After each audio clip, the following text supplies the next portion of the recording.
Hi everyone, I'm Hayden, and since 2023 is over, I thought I'd take a look at the top 10 best figures I got this year, and also the top 10 worst. I'm not really going to go into super detail, just why I like or don't like them, so let's just get right into it. Up first at number 10, we have the Transformers Legacy Evolution Leo Prime. And this is a really great figure. He has a lot of painted parts for a Hasbro Transformer. Like the chest is pretty much entirely painted, even on the inside, and his head sculpt perfectly captures his look from the anime. The robot mode is a bit kibbly, but it's worth it for how good the lion mode is. The only real problem with this figure is the dead lion face. The cold dead eyes are kind of creepy, but other than that, it's a great figure. I haven't really talked about it on this channel, but I have a pretty large collection of Batman figures. And my favorite one I got this year is the DC Multiverse Batman Multiverse from the Flash movie by McFarlane Toys. Figures by McFarlane are really hit or miss. Some of them can be really good, and some of the worst action figures I've ever gotten my hands on. But this one is actually one of the good ones. The head sculpt actually kind of resembles Michael Keaton. Something that I think is really neat is that the joints in his feet are actually hidden and a part of the sculpting, so you can't really tell that they're there. With most DC Multiverse figures, you can just see the joint there. My favorite thing about this figure is that he has a cloth cape. Usually the DC Multiverse figures have this weird rubbery, gross cape. But luckily, it seems like this is the new standard for McFarlane Toys. At number 8, we have the Studio Series 86 Ironhide. His proportions aren't exactly the same as his look in the movie. He is a bit shorter and broader here, but I feel that fits Ironhide better than the weird lanky animation model. I know some people weren't happy about him being a Voyager figure, but he's definitely chunky enough to justify the price. Number 7 is Armada Megatron, and I've already gone into a lot of detail about why I like this figure in my Legacy Armada video, but to sum it up, he's big, chunky, and has nice ratchet joints.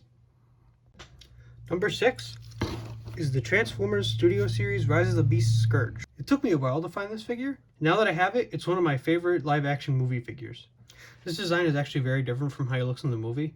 In the movie, his proportions were much more similar to Optimus Prime's, but here he's a lot more lanky and spindly. He even has those Michael Bay Decepticon legs. Another thing that makes him look pretty intimidating is his size. He's much taller than all of the Rise of the Beast figures. It's a really good figure that I'll probably do a full video on at some point. Starting off the top 5, we have the Power Rangers Lightning Collection, Zord Ascension Project, Mighty Morphin Megazord. And this thing is so epic. All the individual Zords are really cool, but when they combine into the Megazord, it's just so impressive. This thing is huge, and it has tons of detail. And the articulation is pretty good. I'm definitely doing a full review on this figure at some point. Number 4 is the Transformers Legacy Evolution Transmetal 2 Megatron. I was debating whether to put this guy on the list or the War for Cybertron Beast Megatron, but this guy ultimately won, because it's just that good. The robot mode looks pretty scary and intimidating, but for me, the dragon is the main mode. It gains so much height with the dragon neck, and the dragon head sculpt looks so good. At number 3, I have the Transformers Studio Series 86 Leader Class Grimlock. The Studio Series Leader Dinobots have been pretty hit or miss with me. Sludge is kind of terrible, and Snarl is pretty mediocre, but Grimlock is a mini masterpiece. His proportions are perfect, his joints are sturdy without being too tight, and there's a ton of sculpted detail all over, and even in parts where you wouldn't even be able to see it. Like, there's all this detail underneath the chest piece, but there's literally no reason to add any of this. You're never really going to see it in any mode. And the T-Rex mode is super accurate to the original toy and to the cartoon. Does everything that the Masterpiece does pretty much, for half the price. As we move on to number 2, we have another figure that I've talked about in a lot of detail. The Transformers Legacy Evolution Armada Universe Commander Class Optimus Prime. And to sum up my thoughts on it, again, both the base robot and the super robot are great. They're super accurate to the original toy and to the anime, and this thing is really big. It's actually my second tallest Transformers figure. And finally, my favorite figure I've gotten this year is the Studio Series 86 Ultra Magnus. Ever since I first watched the Transformers the movie and the War for Cybertron trilogy, I have been in love with Ultra Magnus and his design. He just looks so cool, and this is pretty much the perfect Ultra Magnus figure. He may not be as big as other Commander Class figures, but he's still super chunky and fun to mess with. And those are my top 10 favorite figures of 2023. Now let's look at my top 10 worst.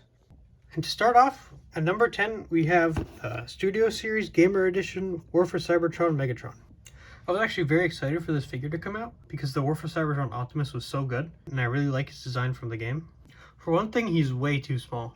With Optimus, I was able to justify how short he was because he was very chunky. But Megatron is just so bare bones in comparison. This doesn't really feel like a Voyager figure. He has these weird flaps on the back of his leg that either stand out and look really ugly, or you fold them down and make them look less ugly, but then he can't really stand up straight and he has to have his legs at like a weird angle. And then there's the knees, and this is how far they bend. They don't go any more than that, and it's ratcheted for some reason, so you have that and that. There's nothing in between. Both of these things don't really allow him to stand up in any dynamic poses. And the tank mode is also pretty terrible.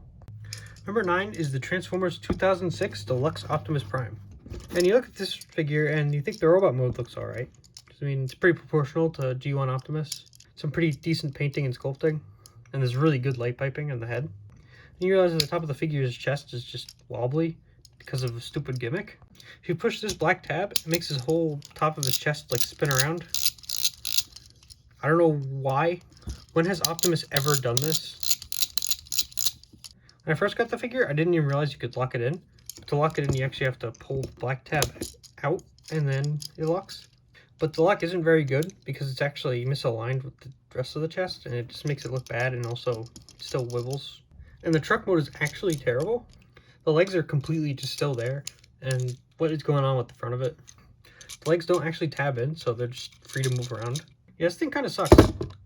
At number 8, we have the Transformers United UN-11 Grapple from Takara. And I really liked how this figure looked in the box. The Universe 2008 Inferno that this figure is based on looks so good. And then I took it out of the box, and the legs literally are so loose that he can't stand up most of the time. And I don't know how this happened because it's literally been sealed in a box since 2012.